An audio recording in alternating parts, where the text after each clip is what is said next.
PlayStation exclusive at the moment, Stellar Blade just announced a great milestone. Developers of the game, Shift Up, just announced that the title has sold over 1 million copies. Considering the game was made with a small dev team with a reportedly equally small budget, this is great news for the developer and the future of the franchise. However, a number of people don't see it this way, and they're quick to call this number a flop. This is despite the game topping charts and getting critical acclaim. Now, these people, or fanboys, seem to have an axe to grind because the game was launched as a PlayStation 5 exclusive. But this time, do they actually have a point? We'll tackle all this on the next installment of The Spill, our gaming hot topic video series. Buckle up, because this is going to be a good one.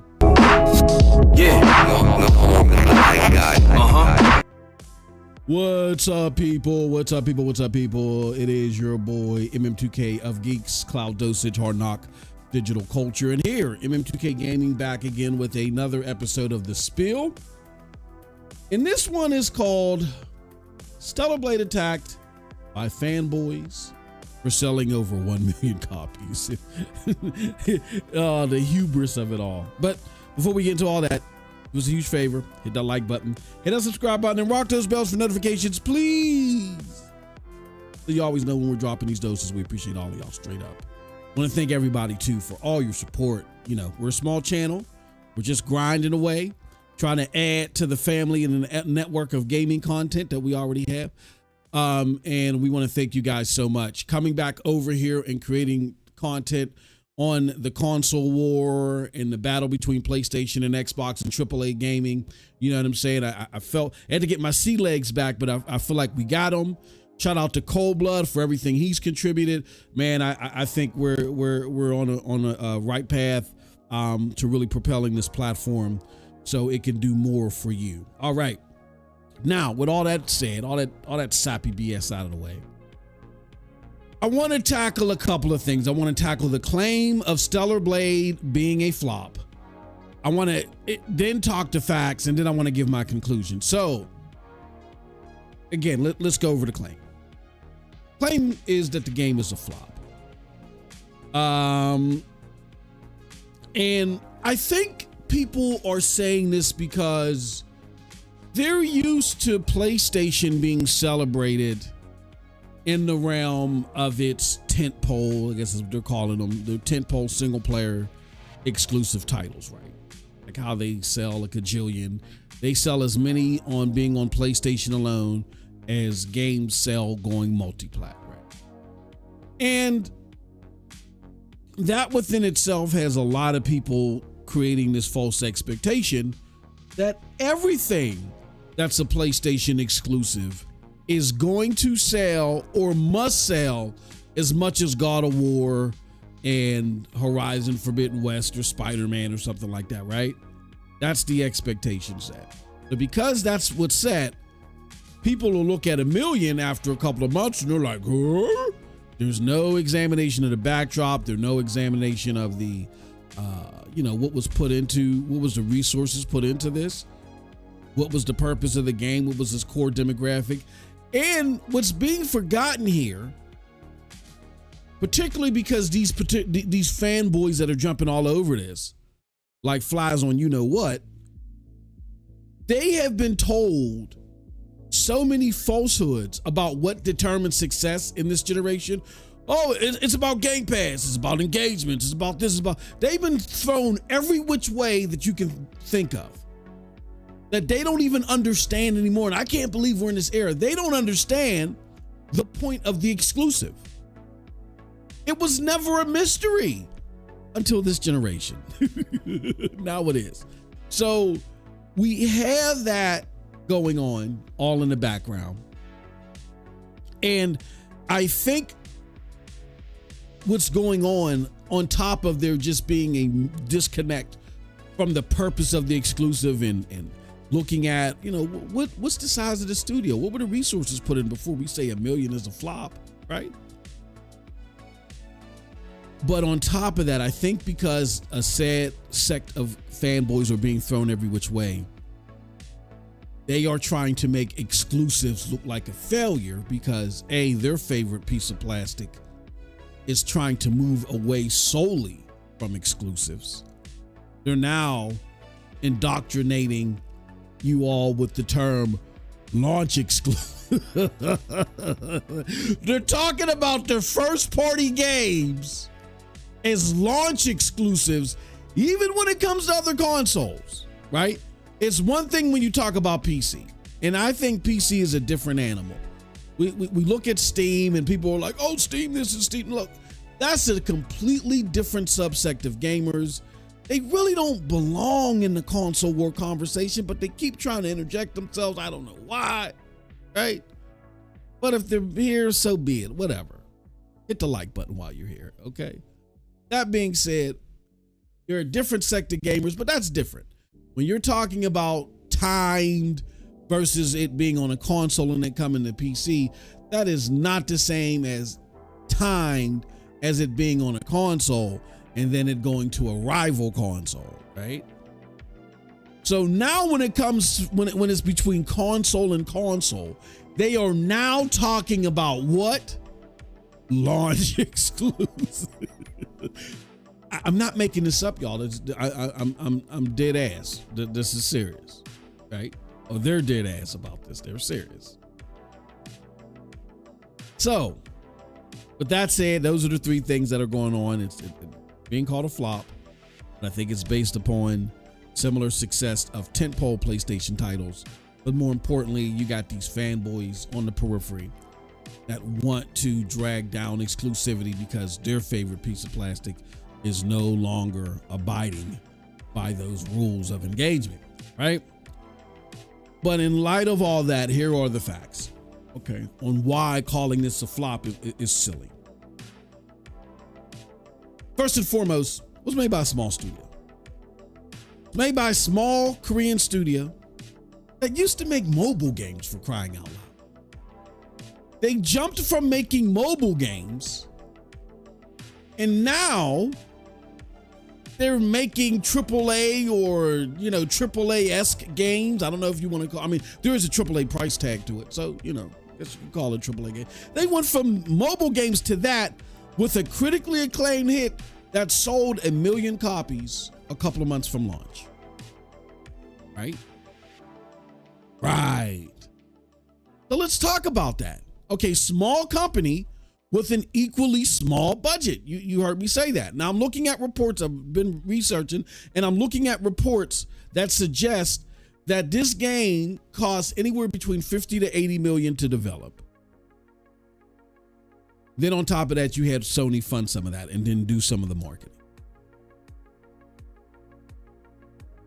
Nowadays, we got games that are costing $500 million. Spider-Man cost $3 billion to make. Jesus Christ, 300 million to make. I'm talking about these fanboys got me talking delusionally. But yeah, we got games upwards of 300 million, right? This game in development probably didn't even hit 100 million. That's astounding for a AAA game.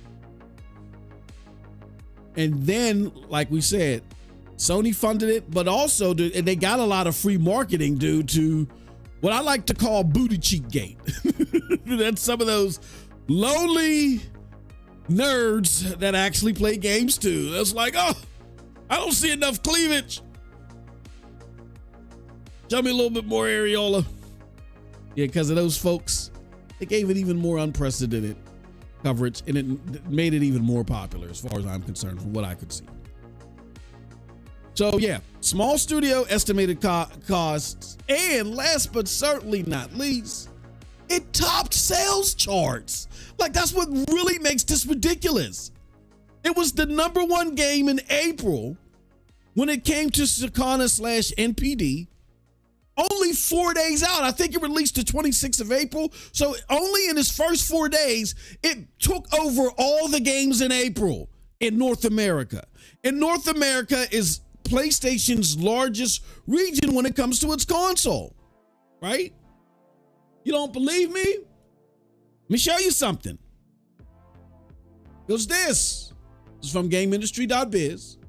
that Stellar Blade debuted at #1 in Sakana's US charts for April, and also it became the 16th best-selling game of 2024 today. So a game that's almost 5 months out, that's the next point. It's almost 5 months out of other games. It's still topped the top 20 in games sold for 2024. Wow. But there's not just that. PlayStation's second largest region, which is Europe, I believe, right? Is this game industry.biz? I think they cover all of Europe. This is Europe. This is the GSD chart, which covers Europe, digital and physical. And for April 2024, again, only 4 days in the month, because it released, April 26th, 4 or 5 days in the month, Stellar Blade was 9th. It hit the top 10 for the GSD chart. That, my friends, within itself is phenomenal. For a title of such small scope from a studio with that background, I mean, I said great, but in my opinion, I would even argue phenomenal. Okay. And it's even gotten to the point to where the developer themselves, look, the developers were running into trouble because they wanted to go public before the release of this game. And they had to hold back going public because the investors were not even looking at this game, right? They were looking at its prior mobile game and they're like, nah, all you got to show for right now is this mobile game and you're too self-reliant. So they had to sell off the launch. I mean, they had to hold off the launching of the IPO because of that. Now this game comes out and now they are able to go back to the investors and say, nada, boo-boo, look, we not only have our success from our mobile game, but now we got this tent pole for us IP that undoubtedly is going to get a sequel and it's likely going to go to other platforms. You know what I'm saying? That's crazy. And kudos to them.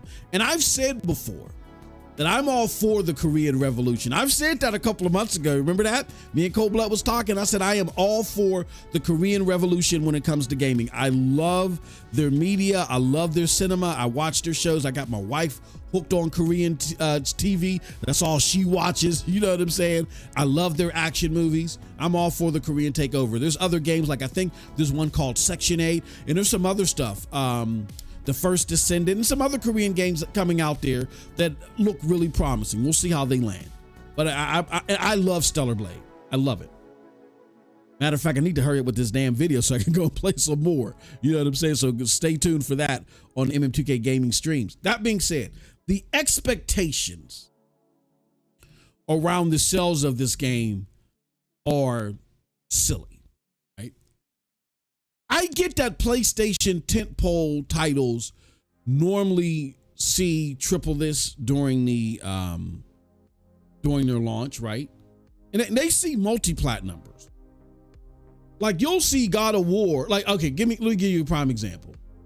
Dragon's Dogma sold 2.5 million in 11 days, where God of War on a PlayStation console will sell that in like 3 days. Like there's been reports of God of War selling 5 million in 7 days, right? That's what people are used to. And here's what's not being understood. This is not one of those tentpole games. This is a PlayStation third party exclusive, right? Because it's only timed. I believe it's going to go to other places, even though Sony invested in it. And when it comes to their exclusives altogether, we got to remember, we can't be like these fanboys and forget the purpose of exclusives. We got to remember that exclusives are around not just for individual sales, but they're there to sell the entire marketplace. What is it that I'm babbling about? Let me show you this. Yes, oh yes. The world-renowned Shuhei Yoshida article that I keep referencing to, and I'm gonna do it ad nauseum because I get that a lot of you are new here You've been listening to those other content creators that just are full of gimmicks and lies, but here we give you the truth, okay? This is an article all the way back from 2014, and it still applies.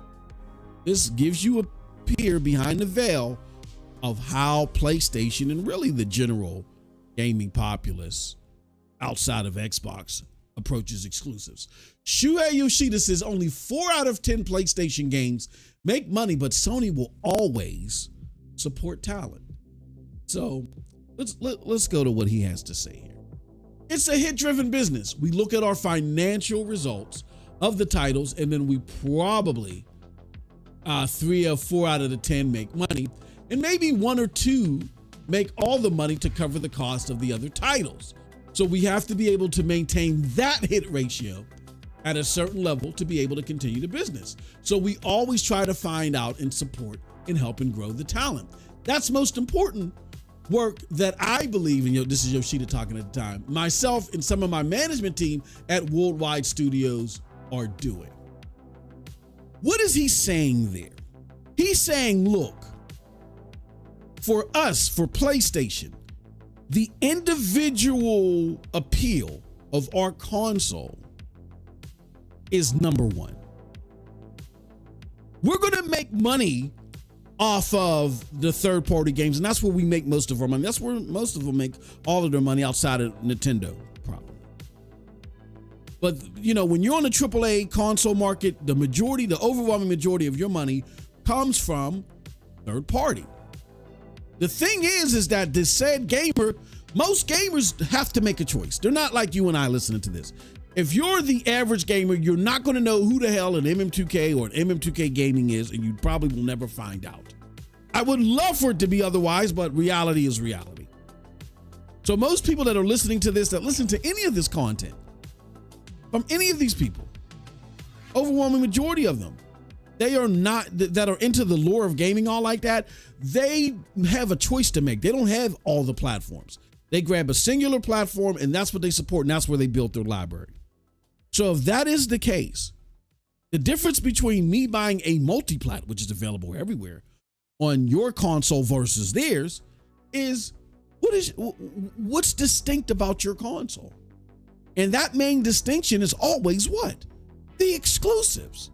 Okay, I get to play my Call of Duty and my Fortnite and my Madden here and my FIFA, but what are the other games that are going to draw me to that platform? Why should I pick this console over that one? It's the exclusives. And if it's not just the exclusives directly for you, it's if you play Call of Duty and you got a clan or, whatever it is, you play any of these free-to-play shooter games, whatever, and you build up a clan, or there's people that you regularly play with, they are the best people in those clans are usually the more diehard gamers who themselves care about the exclusives. So it's a double whammy. So what is it that he's saying here? He's saying that our console is first and foremost the paramount thing that we have our exclusives for.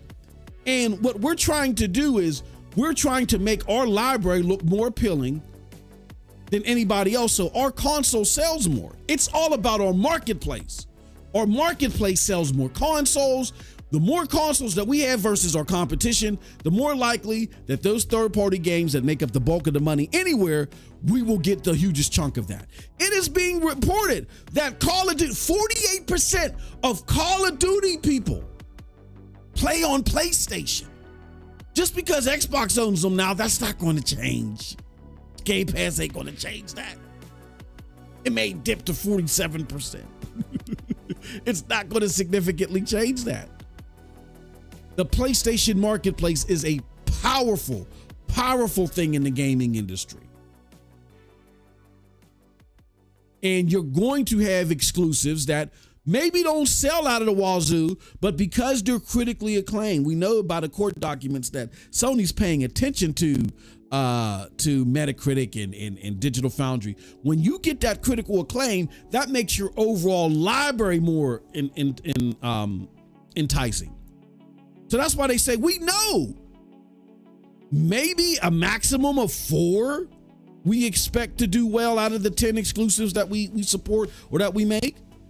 And 2 out of the 10 are going to fund the rest of them. But that's the purpose of our exclusives. They are to fund and make this marketplace more critically acclaimed. So when people are trying to make the distinction of where they're going to buy their multiplats, they choose us most of the time. And that's the secret sauce to PlayStation success. Sorry for that mic hit. And I gotta ask, these fanboys that don't understand or forgot this dynamic, where was this energy when Hi-Fi Rush was only boasting, what, 2 million players?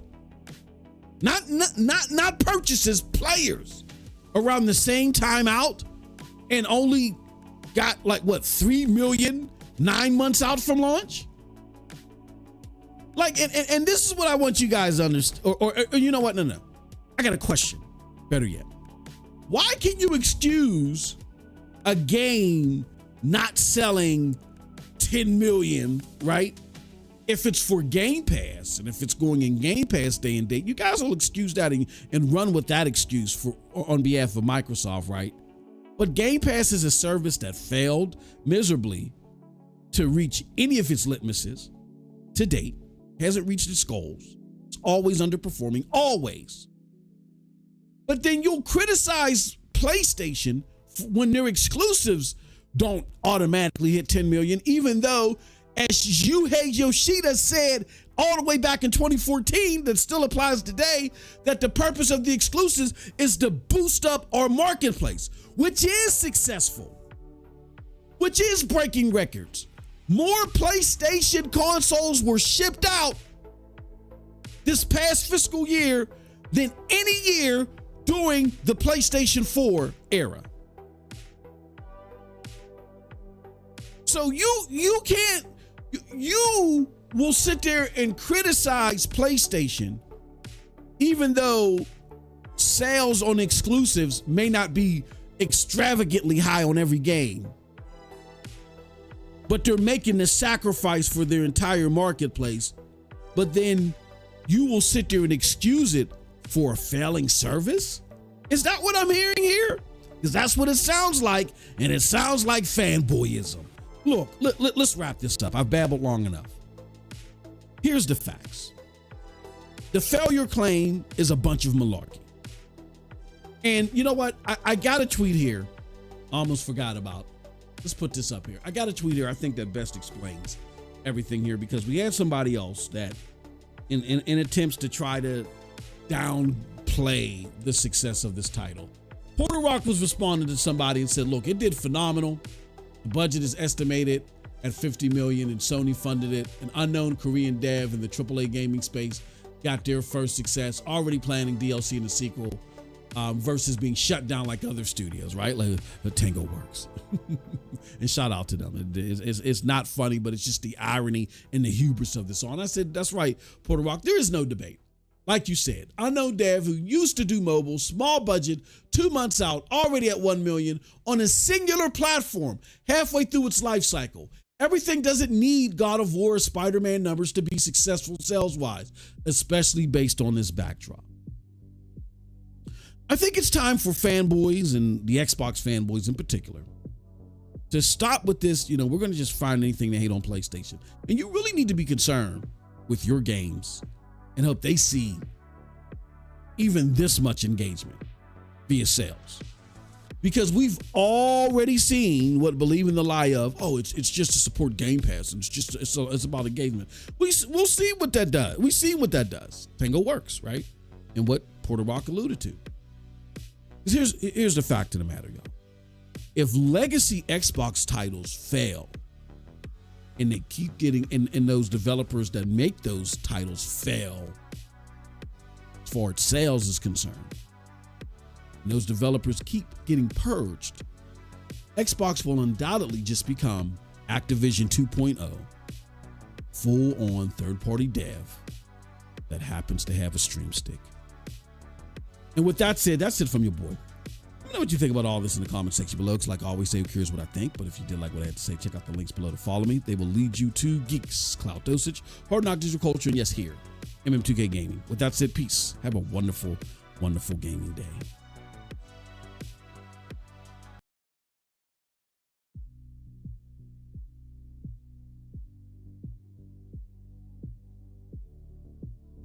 Yeah, what's up, everybody? Hey, that was a pretty beefy video, wasn't it? I was going on, and next thing I know, it's like, shit, it's almost 30 minutes in. Let me wrap this up. What's up, everybody? It's your boy, MM2K, back again with another episode of NRO Mic Check. This is the podcast format show where we go over the hot topic issue of the day. And man, oh man, I've been itching and I couldn't even sleep. Be honest with y'all. I may think I'm capping. I couldn't sleep over this one. I was dying to do this one.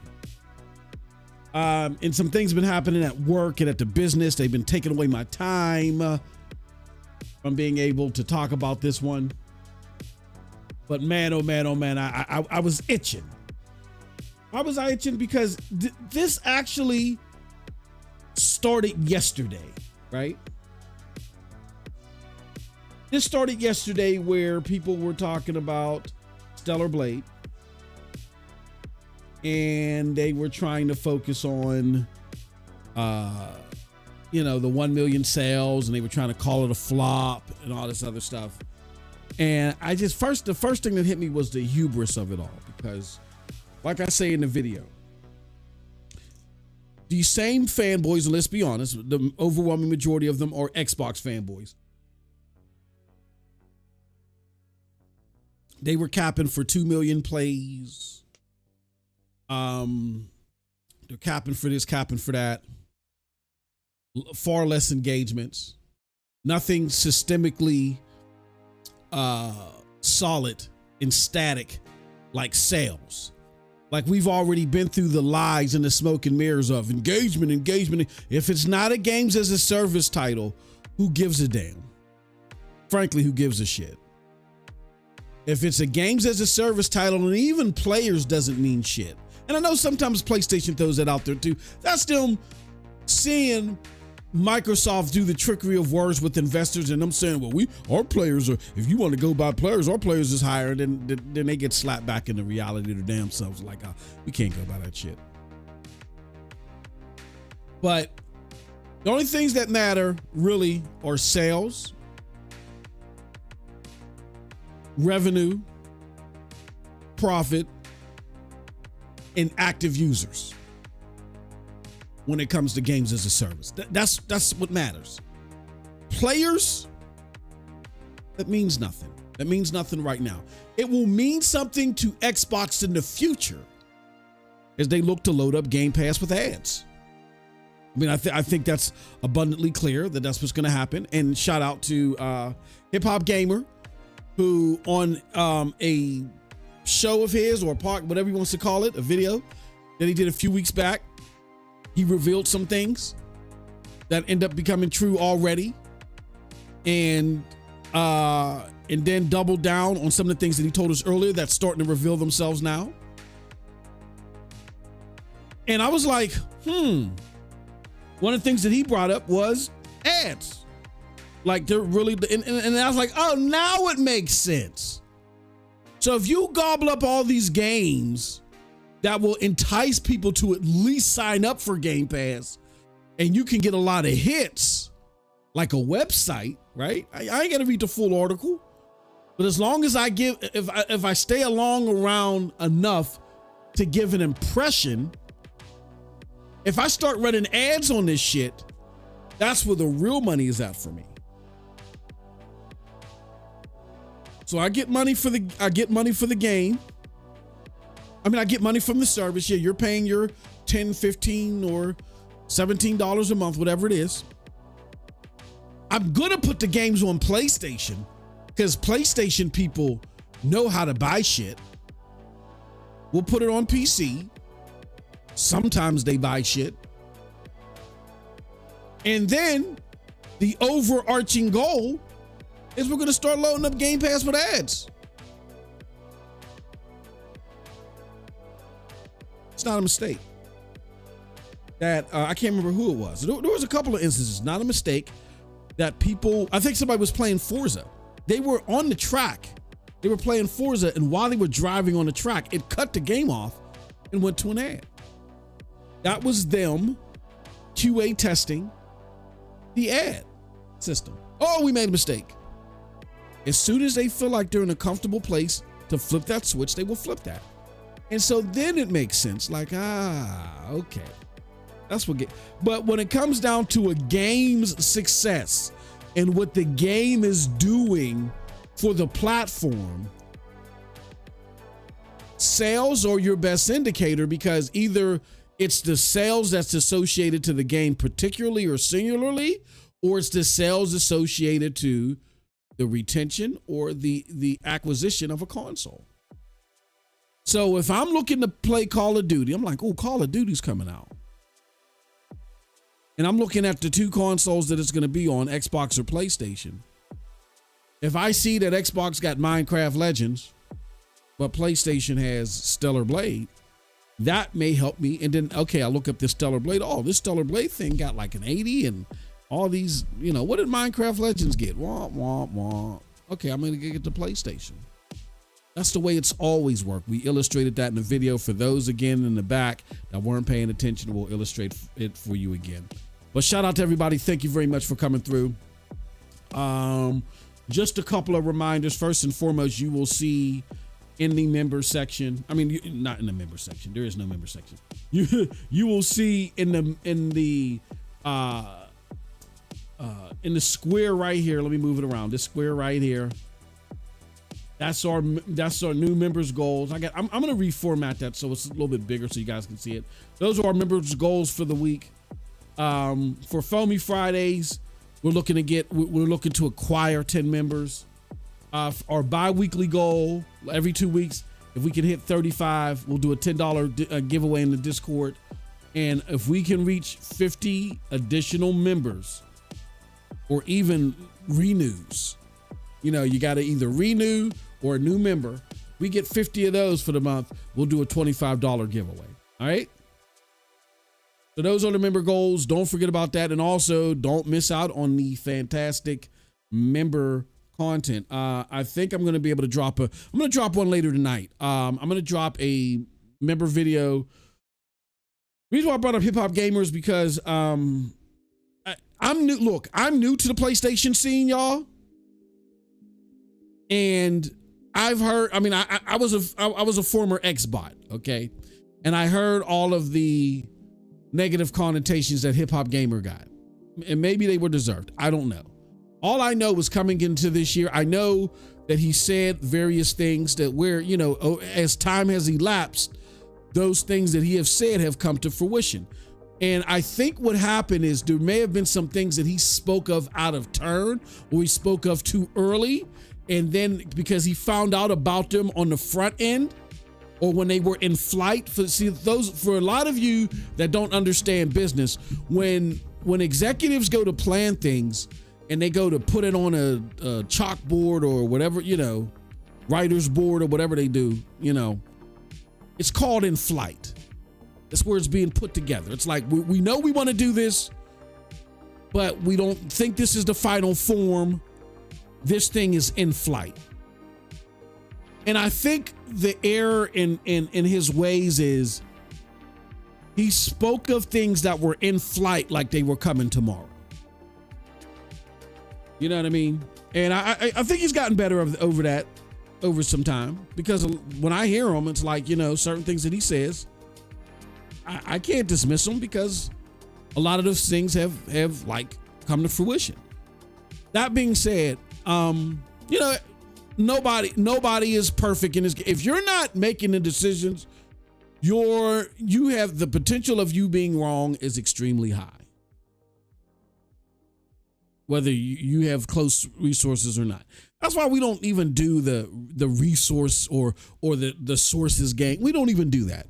We use our good old common sense to look at trends, to determine patterns, and tell you what's likely happening. And if we get some inside information that we can validate and it's not in flight, it's landing, then we'll let you know about it if we can.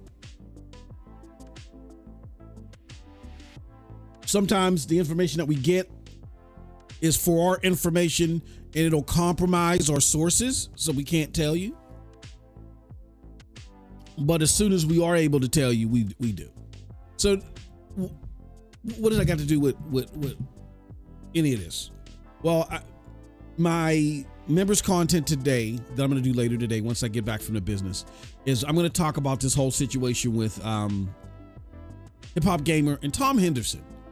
I was really surprised by Tom Henderson's response. It seemed out of character for him. I didn't know he had it in him. But I just want to give my thoughts on that. You know what I'm saying? So, all right. With that said, because I want to give my thoughts because I'm someone who, appreciates. I don't really have a problem with either one of them. You know what I mean? So, all right. With that said, let's talk about what's going on here with Stellar Blade. But we got to give a shout out to this chat. The chat is bumping. We got Cold Blood. No. First we got Ron. Ron said, did Redfall even sell 1,000 copies? And Cold Blood said, Ron, it sold like dog-ish. That's what I can tell you. All-time peak was 6.1 thousand. So about 10K if you count Xbox, probably. Yeah, that game didn't do squat. Because it was horrible. And then it was priced as a AAA game. So yeah. But and one more thing before we get into the show. We're one like away. We're one like away from me getting into the show. Secondly, Cold Blood is engaged in something right now. So he may or may not be able to make it. But we'll both be back for the show this Friday. You know what I mean? So just in case you guys are like, where's Cold Blood? Okay, we got our 10th like. Thank you goodness. All right. But just so you guys are aware, Stellar Blade's players weren't floppy while playing it. Anytime you sell 1 million of any product, that's actually a success. 1 million times 70 is a lot of money. And that's a very interesting point, Ron. I want you to hold on to that. Matter of fact, I'm going to pin this because I like that. I'm going to pin that point because it's very relative to what we're going to talk about. Zapando, shout out to you, says it's a new IP on one platform with really good reviews, doing good. Yeah. I mean, I used the word stellar, I think it, or it's fantastic or something like that.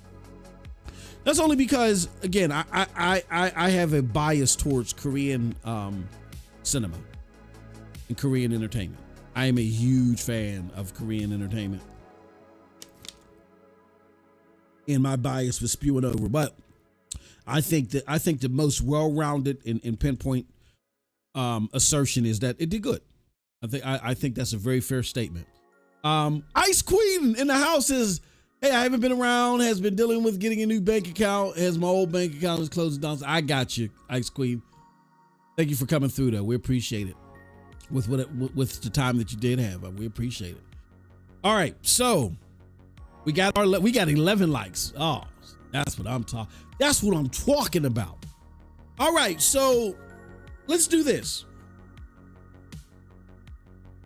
Let's recap for those of you that missed the video. And if you missed the video, it's going to go live again in about 2 hours or a little less than 2 hours at 5 p.m. Eastern Standard Time. The video alone will go live in 2 hours. So you can watch it again to go through my spiel on what I think about this whole situation. But I'll give you the quick story.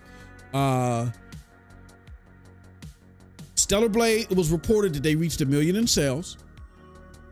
However, fanboys jumped out of the wazoo, that came out of the bushes. And I think eager to change the subject from Capcom and games missing Xbox. They trounced on this and said, only 1 million sales. Oh, that's a flop. And then they were staying away from a flop. They were sitting there being antagonistic, like, oh, only 1 million sales? I thought it would have done more. They didn't, but now they've gotten comfortable because the conversation, they feel like, got some legs. So now they're starting to use the word flop. But meanwhile, these same fanboys have like capped for way shorter achievements. We're going to talk about all that. All right. First and foremost, let's look at this. Whoops. GameIndustry.biz article that talks about Circana's Stellar Blade is topping the charts for the Sakana or NPD. As we know, NPD or Sakana covers North America, which is the largest console region in the world. So if you're in the console market, North America is the most lucrative region for you. It's so big that when Xbox 360 and PlayStation 3 were running neck and neck in console sales, that was only made possible because PlayStation was walloping Xbox everywhere. They were slightly behind in Europe, I think, or the UK for a brief moment. That's only because the 360 came out earlier. But you know, by the time the Batman Arkham game came out, that quickly changed around, and they just slaughtered Xbox everywhere else. But because North America is so big, they were able to stay in head for a majority of that generation in console sales. We're not even talking about games. It wasn't even close when it came to games during the generation. But they were able to maintain the lead simply off of North America alone. Right? So that's how big North America is. So it's no small feat if you got games like Helldivers that are already being considered the number one selling, game at that time for the year. When you come in a particular month and you beat the sales of games like that and Call of Duty for that month, that's no small feat. So Stellar Blade debuted number one in Sakana's US charts for April, becoming the 16th best-selling game of 2024 to date. That, my friends, is sick. So not only did the game come in and knock over some juggernauts, but the game came in almost 5 months, just 4 days short of like 5 months from the beginning of the year. And it's still placed in the top 20 year to date. That is bonkers. Chip Up's latest title was the only new release of the month, with Helldivers 2 remaining in second place despite sales falling more than 70% between March and April. Let's see here. Oh, did they show it? Okay. Here goes the ranking. Stellar Blade was number one. It beat out Helldivers 2, Call of Duty. It even beat out Sea of Thieves, the Fallout 4 rush because of the series, MLB The Show, Dragon's Dogma 2, which is a multi-plat. That to me is very impressive. Now I know Dragon's Dogma released in March, but still it's a multi-plat. It beat out a multi-plat, a game that is on 2 consoles and PC. It's on PlayStation, Xbox, and PC.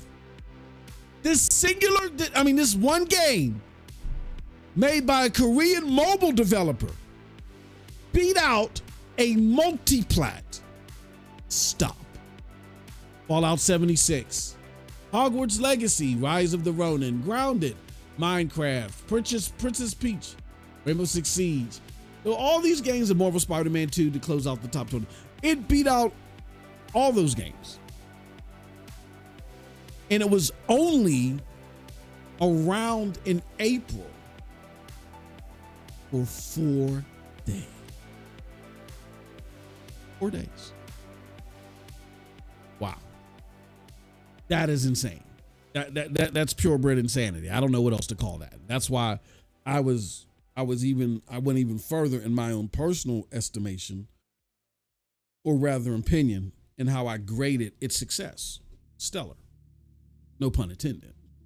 Now, I think something else we might want to pay attention to is, okay, how did it fare in Europe? Well, in Europe, it still made the top 10. It was number 9. It made the top 10 for the month of April. Again, only with 4 days to do so.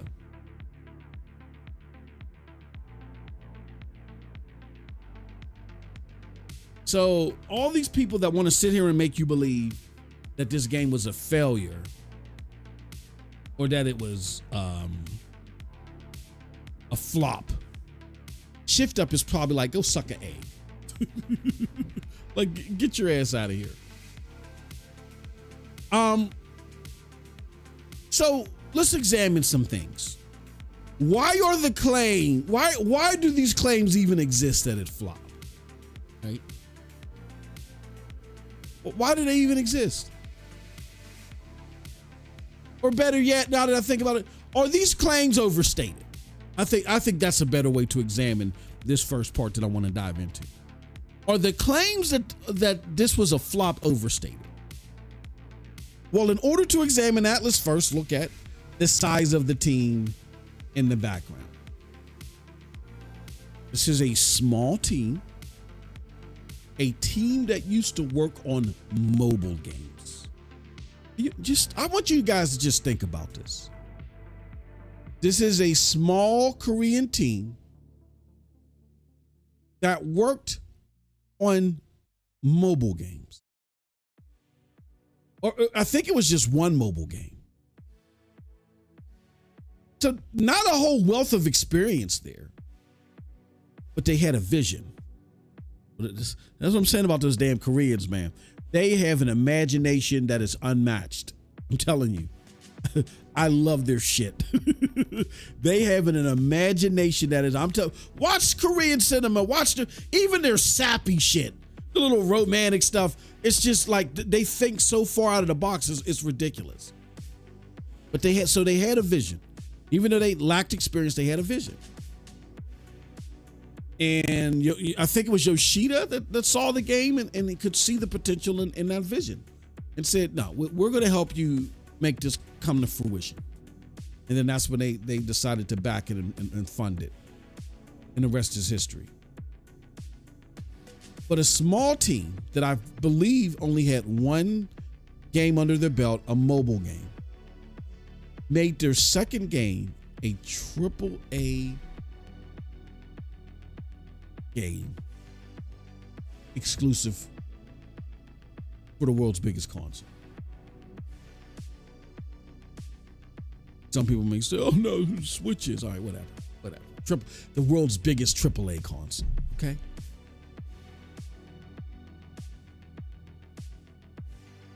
And not only were they able to do that and do that well and get critical acclaim, because you can get critical acclaim.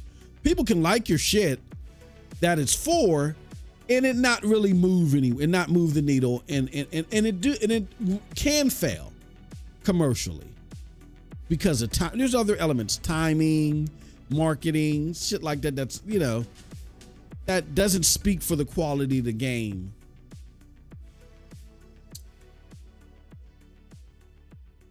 So you have a lot of good titles out there that just get overlooked by the general populace. If there's a whole bunch of games out at the time, I mean, we've had instances of that, right? But this game didn't suffer any of that.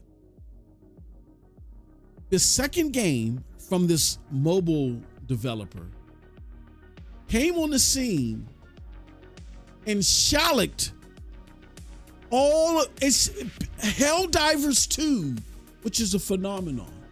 Call of Duty Modern Warfare. Sea of Thieves, which was seeing crazy pre-order numbers. Fallout 4, which is going through a renaissance because of the show. But Dragon's Dogma, which is a multi-plat on the same damn console by a proven AAA company, a publisher and developer.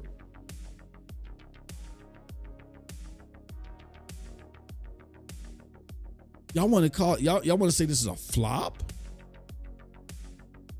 It's a flop. Only 4 days in the month, it was able to do this. It's a flop. Okay. Let's go to the chat. The Claymore says, bet lots of viewers don't know how to like because the YouTube format updates. You guys did better today. I'm prouder of the effort today. Zampando says, I'm going to get it eventually. They killed it. Yeah, let me tell you something. Now, Final Fantasy VII Rebirth, I've never been the biggest fan of the Final Fantasy VII allure. I skipped that. I wasn't part of that with PlayStation. And again, that's just my own personal preference. I can look at the game, and just tell that it's a quality game, even though it's not for me. I have that ability to look at games and say, no, just not my cup of tea, but it's a quality title. But I can tell how well a game is when it's built for a certain demographic that I'm not for, that I'm totally against. I know normally when I would pick it up and try it, I'd be like, yeah.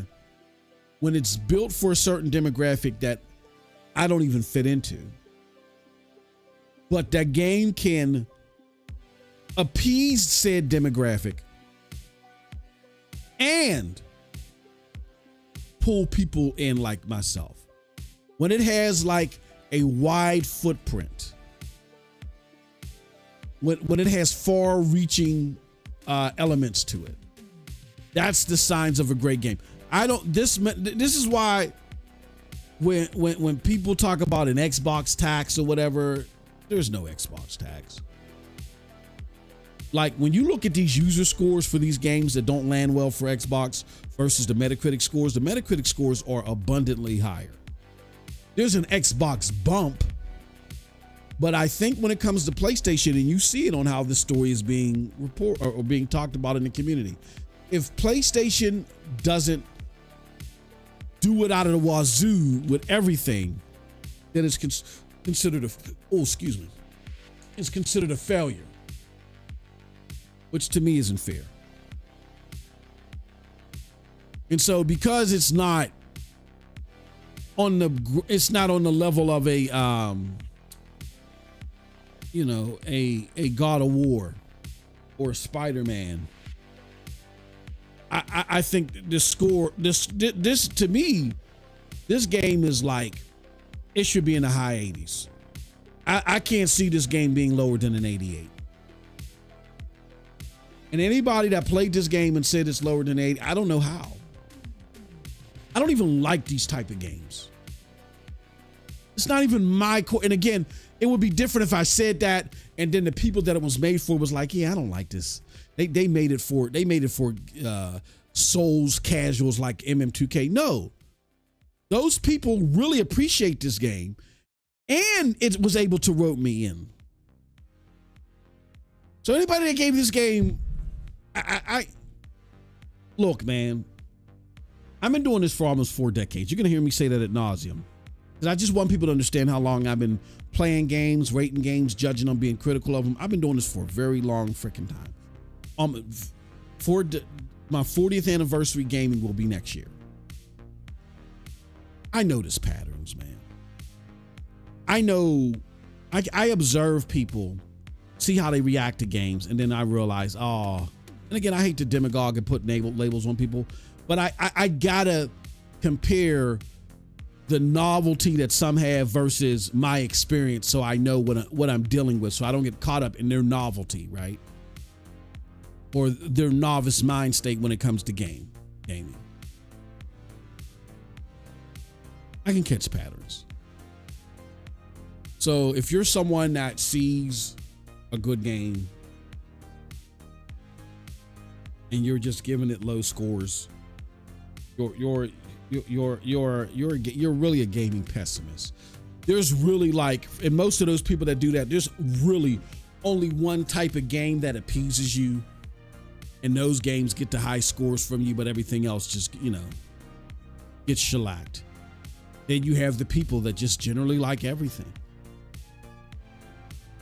Everything is great. Why are you guys always complaining? You're such negative Nancy's. I just want to get a hold of games and hug them and kiss them and kiss them and hug them.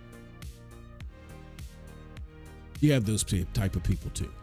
But being that I've been doing this for almost 4 decades, start next year, I got to be very careful. Because if I get wrapped up in someone else's emotions, I'm going to be led astray. And you're going to be led astray, even if you haven't been gaming as long as me. You got to understand, there's different ropes for different folks. And a lot of these people just react emotionally. But this game, I mean, let's go check out the user score at a critic. Okay, so let's do Stellar Blade. Stellar Blade.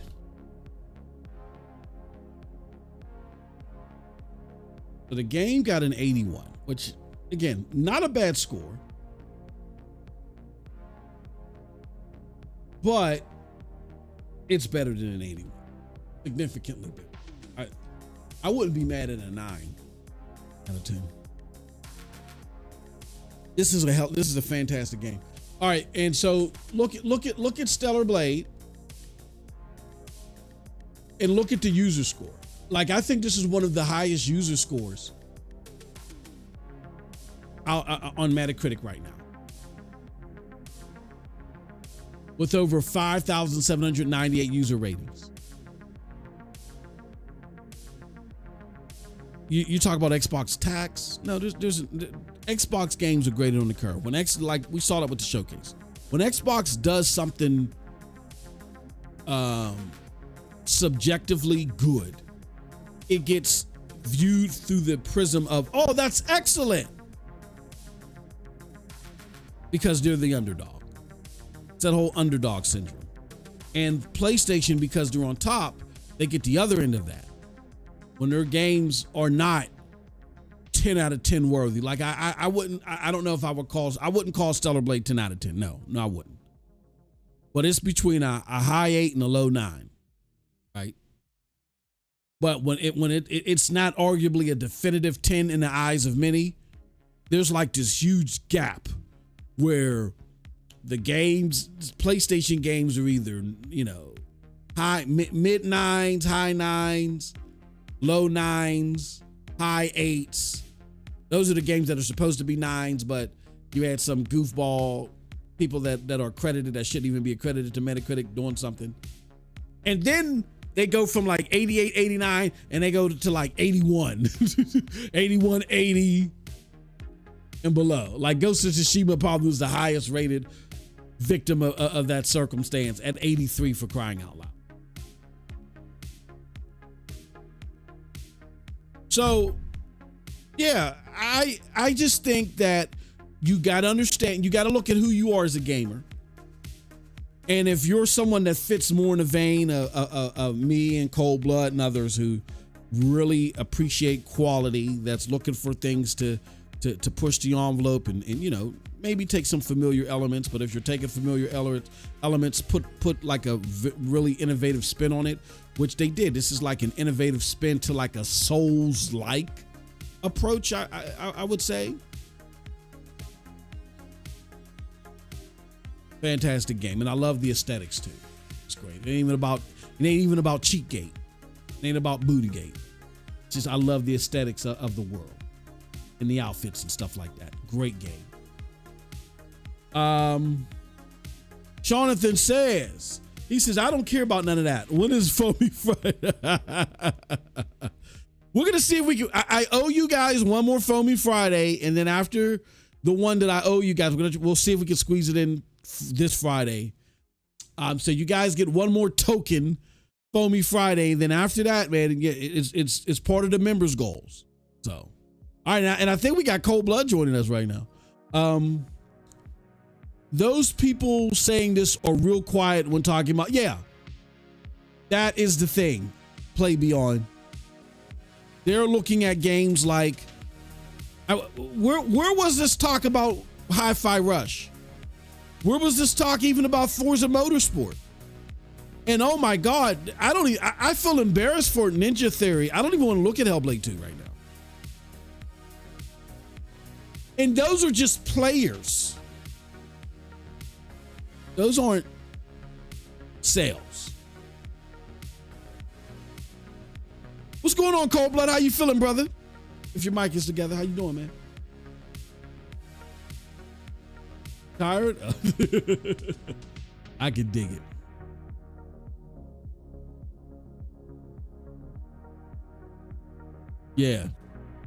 Yeah.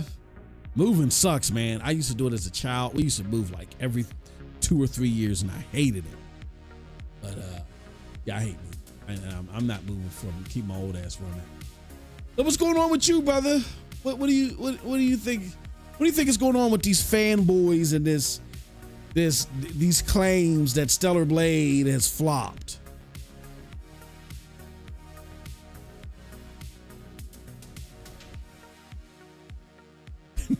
You think it did flop?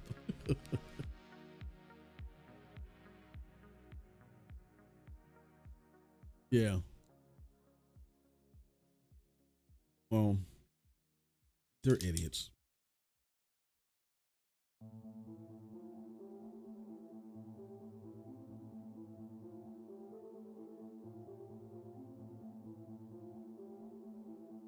Yeah. Yeah. Exactly. Yeah. Yeah.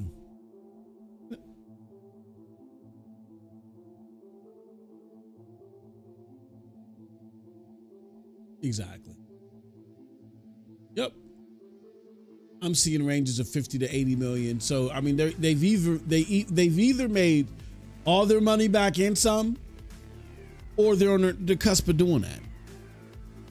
And they'll do that, especially now that it's, we're going into the summer. There's really nothing coming out for a couple of months. Like, Play Beyond said, or no, it was Zap Mando said, I'm gonna get it eventually. You got to get that now, man.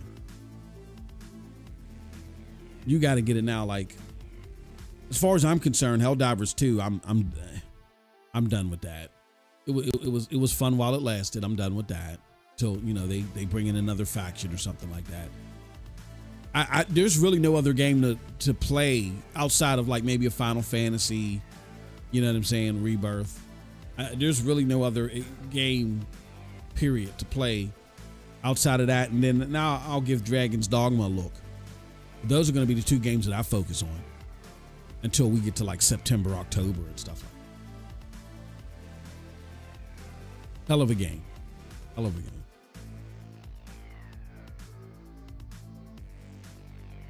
Because he didn't play it yet. Mm-hmm. Oh yeah. Like Jesus Christ. God of War. Oh man, yeah, the 2018 one. Yeah. I still got to finish See, I still got a whole bunch of shit I still got to finish Ragnarok. I still got to finish the other Horizon. I still got a bunch of shit to I still got a bunch of shit to finish too. But yeah, I envy you, dude, because you're new and that shit is heavily discounted now and it's in its best state. You know what I'm saying? So you're oh man. I applaud. I wish I could be you right now. You're gonna have shit to play for a very long time. Believe you me. They're showing Returnal on the screen.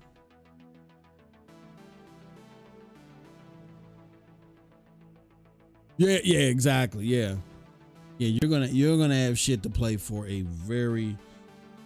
while. So while we're sitting there cold blooded now, like, oh yeah, Spider-Man 2, holy fuck. But yeah,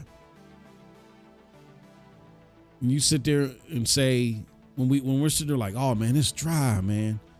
Like all this shit is gonna be brand new to you, bro. I do envy you. Dragon's Dogma 2 is a special game. Enjoy. Yeah, I really liked it. I had some performance issues, but now they seem to be fixed, so I'm ready to go. If you like Nier Automata, you'll like Stellar Blade. See, and I haven't even played Nier Automata. And then I'm lying. Oh shit. Oops. That is my bad. All right, he can hear you now. Thank you, Devil Shooter. You motherfuckers.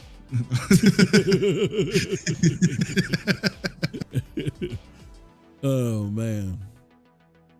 Yeah, I applaud. But yeah, Cold Blood was saying that he applauds it.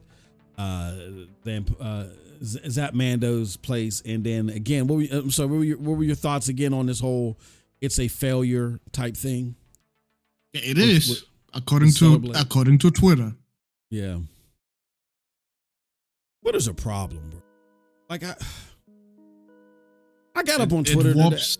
It warps your perception of gaming. Yeah, it warps your perception of everything. I was just looking at it, And I was like, God damn it! If it wasn't so integral to getting our shit out. What I want to know is, what is the fucking expectation? Like, what does a game have to sell to be successful for these motherfuckers? I think they want everything. God of War Ragnarok flopped. Mm-hmm. Spider-Man 2 flopped. Mm-hmm. So yeah. what is it, bro? Does it have to sell 60 million as much as there's PlayStation 5 players? Yeah. You fucking dumb or something? Yeah. That's not how it works. Just because it's exclusive doesn't mean every single mofo is gonna play them. Yeah, exactly. Yeah. Somebody had the audacity, like, and this is what I don't get with these Xbox fanboys. No, like, they'll you know what it is. You know what it is. They think that 1 million sales of Stellar Blade does mean they only got about 1 million more PlayStation 5 users. Mm-hmm. So it didn't bring as many players in as it should. Mm-hmm. But then I'm like, which game again brought so many people to Xbox? Yeah. Like, yeah, it is whataboutism, but goddamn, y'all do that every goddamn time. So, well, it's not even whataboutism. I don't think it is. Go ahead. No, it is. It is for sure whataboutism, but goddamn, you as a fucking shill for Xbox will never call out Xbox for this shit. Like with Hi-Fi Rush and fucking what's the other one called? Hellblade 2, Hi-Fi Rush. Hellblade 2. Yeah. Goddamn. Yeah.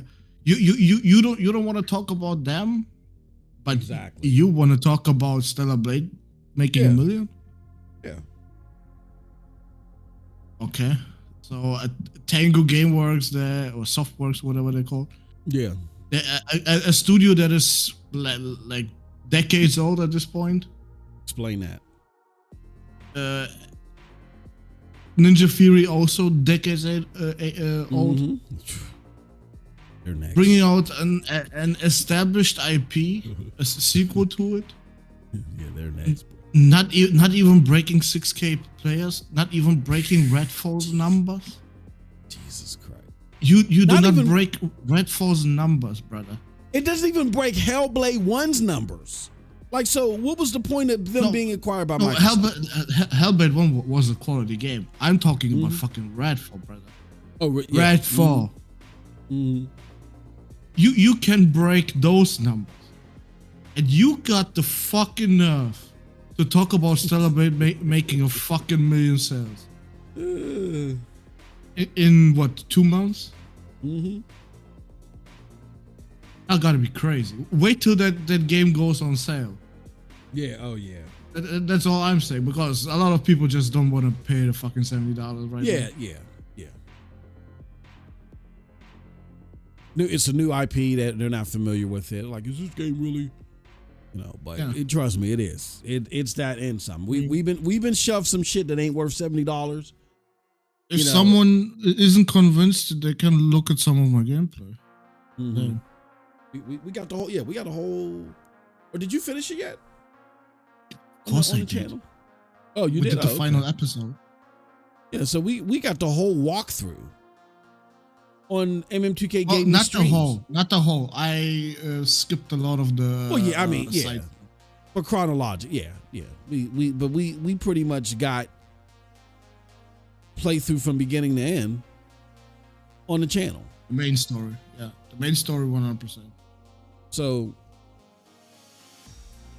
I mean, look, man, I don't know what to tell you guys, but people on social or on Twitter is a hate fest. It's a hate fest, and it's people that argue against the hate fest, and all we end up doing is feeding the hate fest, because the hate fest is getting attention. People are getting engagements. They're like, yes, I've agitated this group. Well, let me put out more hateful shit.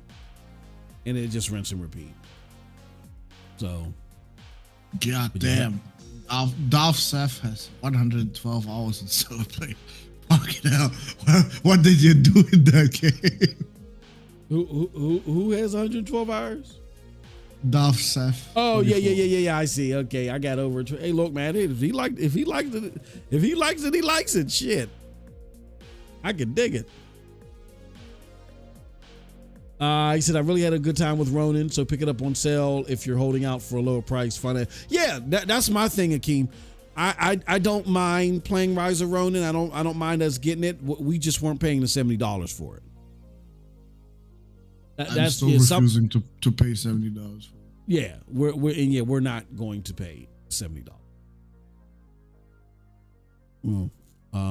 Because we think that, you know, if you're going to create that standard of, you know, you're going to have the top. Show them the horse. Show them the horse. Oh shit!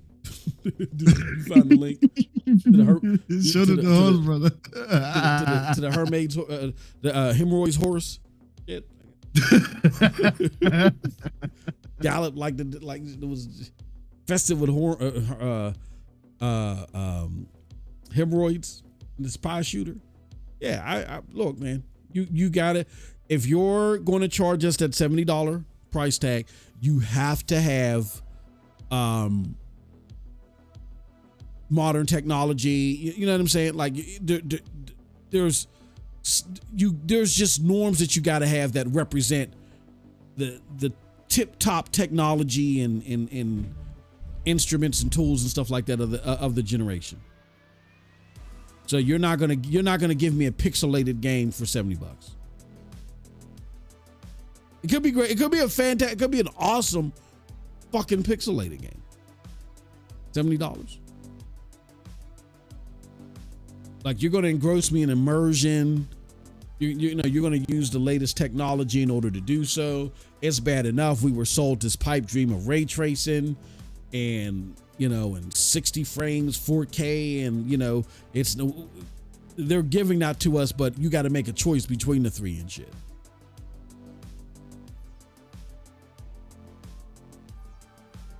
But yeah, it's just really bad faith arguing, trying to make Stellar Blade seem like a failure.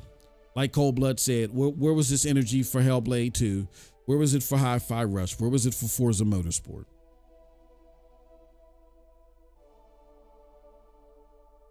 And the way that I look at it is how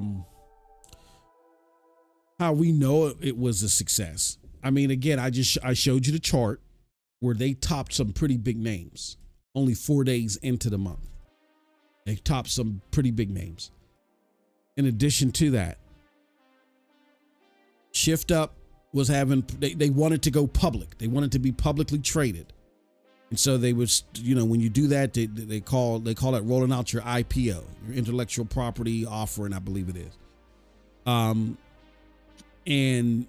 they had to hold off on their IPO because the investors was like, hold on, you just got this mobile game out here. I mean, we understand you're going to release this Stellar Blade, but we don't know nothing about that yet. You got this mobile game out here, and this is all that you have under your belt, and you as a game developer, you want to go public? Like, so they had to hold off on their IPO because investors thought that they only had one game to lean on. Now, look at them now. Now they got this whole ass AAA fucking IP that they can notch under their belt. Again, a Korean developer who never, ever worked on a AAA game before. And I keep saying Korean because I want people to understand how innovative they are. And I still can do my review because of you, brother. Well, because of me? Yeah. Well, why is that? Well, because I would like to go into detail about the story and shit. Oh, what's holding you back? You How? You still didn't play it at all? Oh, no, bro, don't worry about that. Do not worry about that. Yeah, don't worry about that. I'm a slow motherfucker. If you didn't know that, I'm slow. I appreciate it though, brother. I do. But it's good. we gonna be having this conversation in 2026. I'm 90% done. Yeah, dude. I go through every nook and cranny. I'm slow. So don't even worry about it. Yeah. So we do need to do that. Because remember, we were going to talk about, well, I don't know if we have the energy to do it now because we're so pissed at the latter part of the year. But remember how we were just going to do a whole like not year review, but a first half a year in review and shit. And that was going to, We're still doing it. Okay. We're still doing it. Yeah. No, definitely We're doing the first half of the generation, not the first half of the year. Oh, okay. No, that's fine. That's fine. Because everybody that loves us talking shit about Xbox, so get ready. Goddamn. Yeah. Now, definitely, brother. No, do it. Yeah, don't wait for me. Don't even worry about it. You know, I'm still gonna play it and all that other shit. I'm into the gameplay. You know, I do care about plots and things like that, but I'm more of a gameplay person. Say I got a few years of PlayStation Plus. Is that Mondo? Is that Mondo? Yeah. Check us out, man. We're gonna be, we're big on PlayStation. Well, I'm gonna tell you this though, where they fall short, we're gonna let you know because we think of you as the consumer. We're not here for PlayStation. We're not here for Xbox. We're not here for. Did you mention that Bayonetta 3 sold less than Stellar Blade did? Oh no, I sure didn't. But I didn't know that. Bayonetta 3 sold less in the same amount of time on 115 million Switches, brother. Yeah, 150 million. Wow, I didn't even know that. Yeah. Is it still a flop? Is it a flop? Because Bayonetta is a fucking established ass IP. Exactly. Like that's purely a second party game. Even though isn't one of the Bayonetta's multi-plat though? The first one is. Oh, the first one is? Oh, okay. I thought they're gonna come slowly to PlayStation at some point. To PlayStation, okay. Damn sure.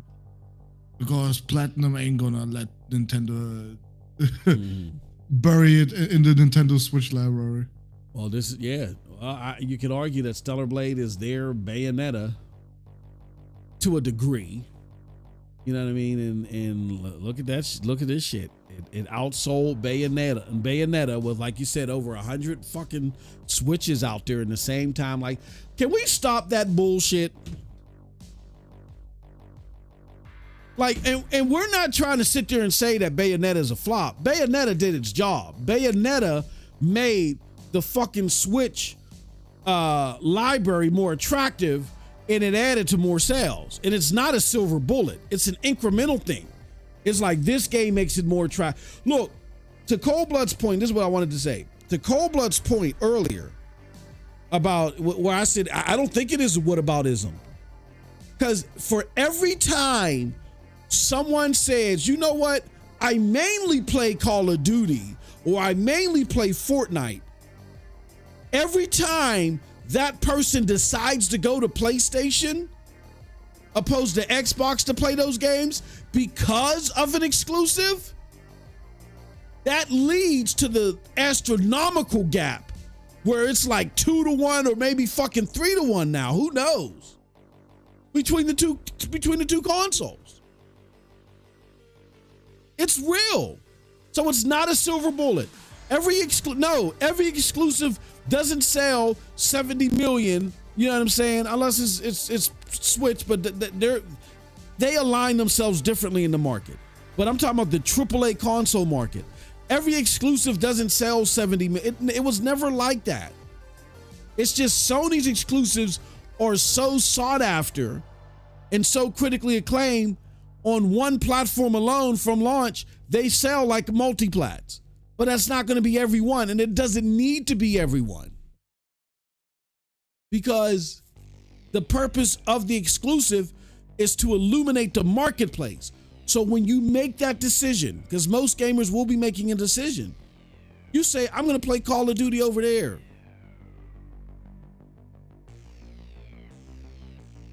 So it's a real thing. Y'all looking at these sales like PlayStation lives off of the sales of its exclusives. monetarily. No. That money from those exclusives goes to fund other exclusives. 60% of them on average may fail. 40% of them do very well. 2% of them, 20% of them do phenomenal, where they fund they justify the other 8. Whether any of the other 8 do well or not.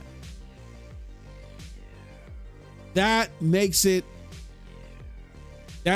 marketplace all the more illuminating. And where is the best place to engage with the PlayStation marketplace? Well, right now it's the PlayStation 5 console. You need that PlayStation 5 console to get the games day and date. You know what I'm saying? To guarantee when a game comes out on PlayStation, if you for sure want it day and date and you want it to play the best, you got to have a PlayStation 5. Period.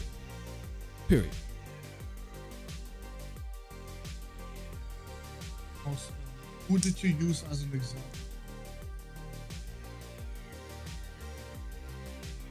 Oh, I can barely hear you, Cold Blood. I said, yes. Who did you use as an example for the whole Stellar Blade is a flop? Who did I use? I meant to use Marlon Gaming. I did have a link to him, but I never even got around to it. I was babbling. Oh goddamn! That's even easier for me. Motherfucker is engagement farming your ass so bad. Yep. That dude does not care about gaming whatsoever. He just got into this shit. Yep. For easy money. Exactly. Because he thought it's gonna be easy money. Mm-hmm. He's fucking struggling, brother. He's a prime example. Yeah, go ahead. I'm sorry. Oh, I mean, he got fucking roasted to hell by King Fresh, bro. Since then, almost nobody quotes him on nothing, bro. Mm-hmm. Yep. He went Marlon. Shit.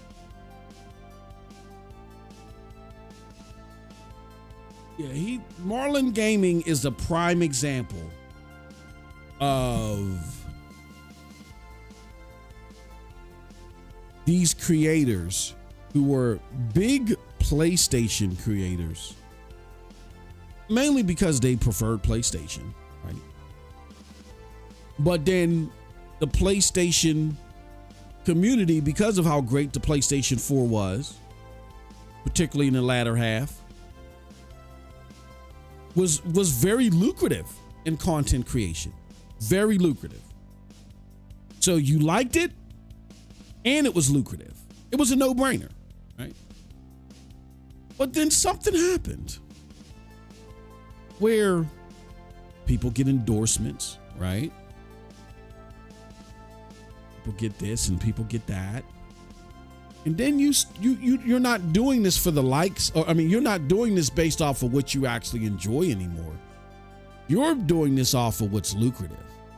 So then Marlon Gaming goes from, and he was a prime example of, I don't know why you guys are sitting there fiddling your nuts and going all ape shit and flinging shit from your ass like some gorilla over this Xbox showcase, when people like Marlon Gaming, Digital Foundry, and all these other people for years, Xbox had the best showcase. Oh, Xbox is back.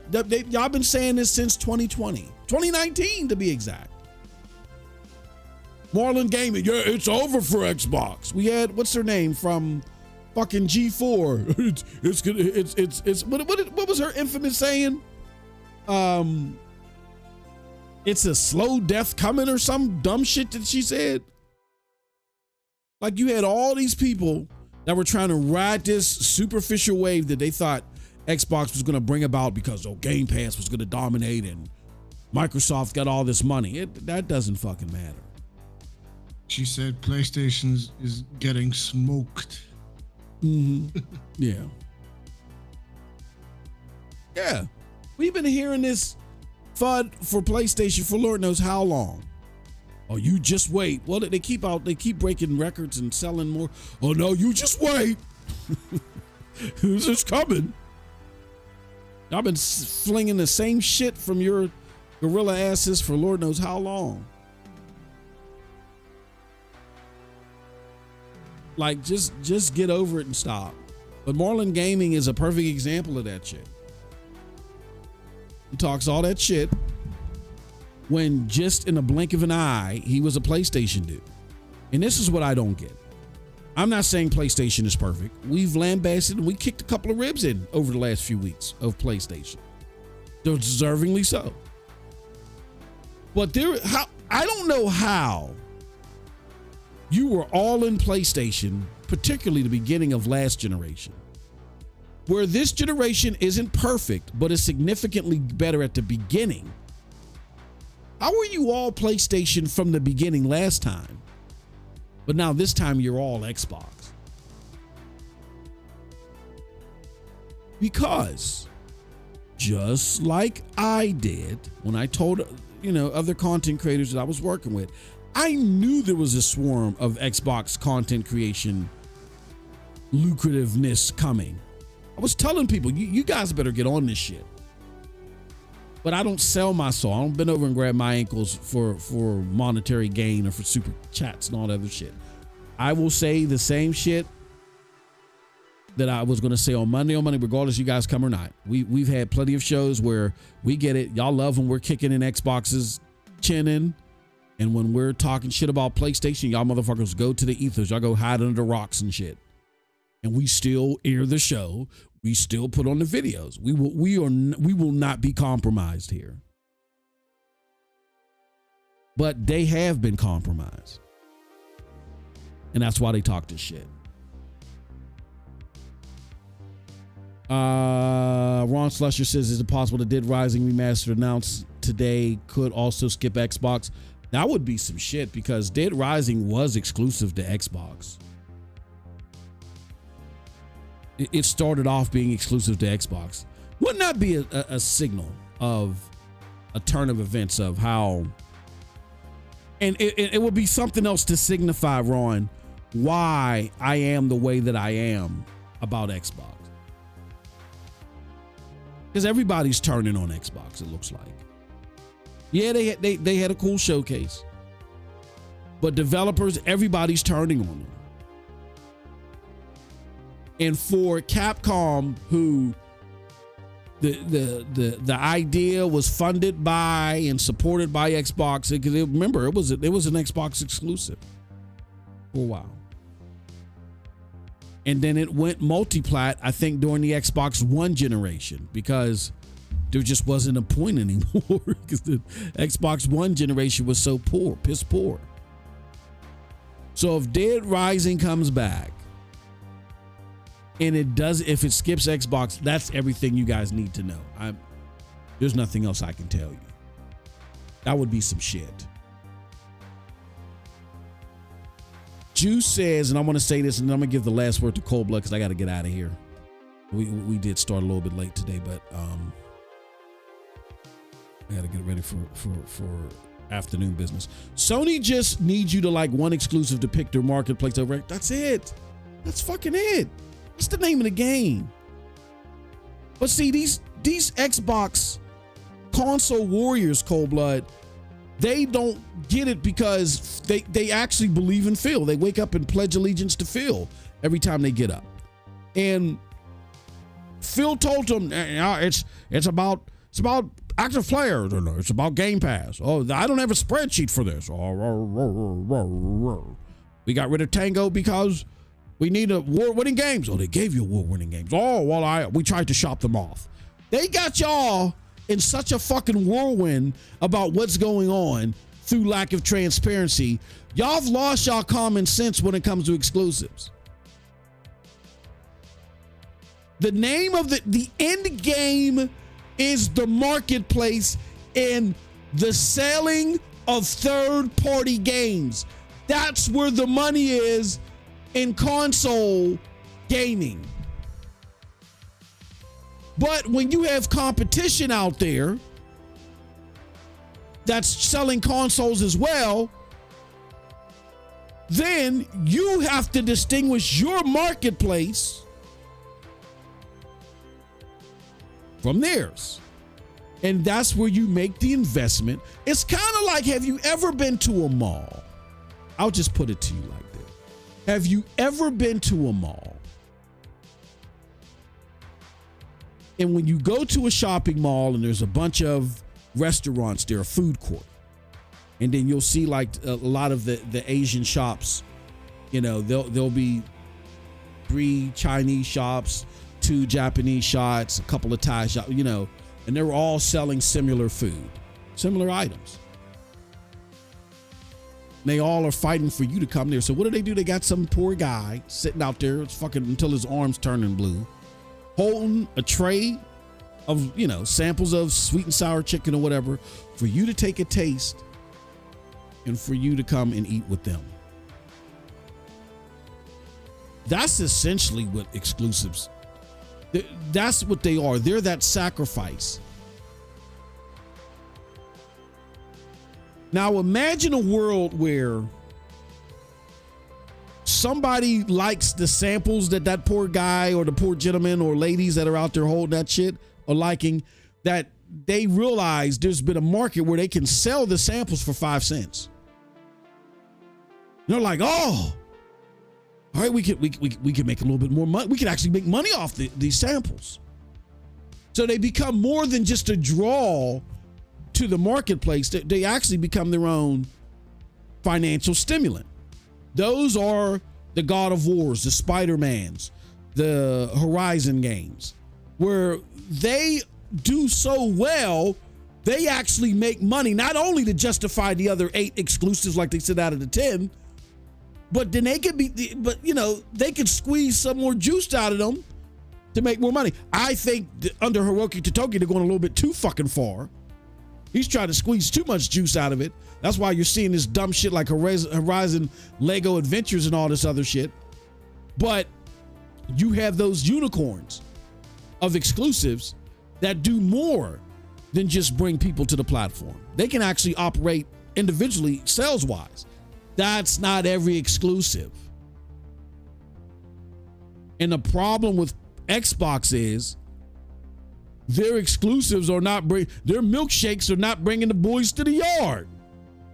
Nobody is looking at Xbox exclusives and they're saying, oh, I gotta get and keep Game Pass. I gotta go buy a console. In some sectors of the market this year, globally, they were losing 5-1. I don't know what else to tell you. I'm going to give Cold Blood to close the final word, and then I got to get out of here and get ready for work. But Cold Blood, what is your final word on all of this shit?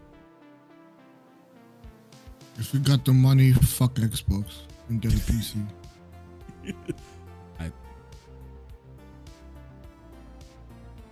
Totally true. Totally true. All right, folkies. Thank you so much for joining us. Thank you, Cold Blood, for coming in. I know you had a very busy day, brother. Yeah, sorry, bro. No shit. No. That's fine, man. This week should be the last week where this shit happens. So. Bro, you don't know how many. You know how many times I done fucked up our schedule. Shit, the other night we was getting hot. Fucking bird flu in my house, bro. That was the craziest shit, y'all. Before we go, that was crazy. And yeah, if y'all were wondering, because we weren't public yesterday, my wife, she's so. Oh yeah. But my cat is sitting there, and look, my cat is traumatized, bro. I was telling my business partner yesterday, my cat is literally like, she won't eat, none of that stuff, because we let her out on the porch, but we don't let her go out because there's like gophers and foxes. I live in the woods. I live very close to the woods. So there's all types of crazy animals that can come out. Like sometimes when I drive home, I got to make sure that the floodlights are on so I don't get jumped on by something and shit. But yeah, we let her go on the porch, but she can't go be on the porch, right? So she loves looking at these birds because she really wants them. She'll be out looking out the window, making them weird cat noises because she wants a bird. And just imagine this thing that you always think you'll always want, but you'll never be able to obtain, just flies right in your house, right? It flew in the office, bounced off my ceiling, and then flew behind my computer. And thank goodness I got all of these wires and shit because it was trapped in the wires. And my cat was fighting. Y'all couldn't hear it. my cat was fighting furiously to try to get to this bird and shit. So I had to end it.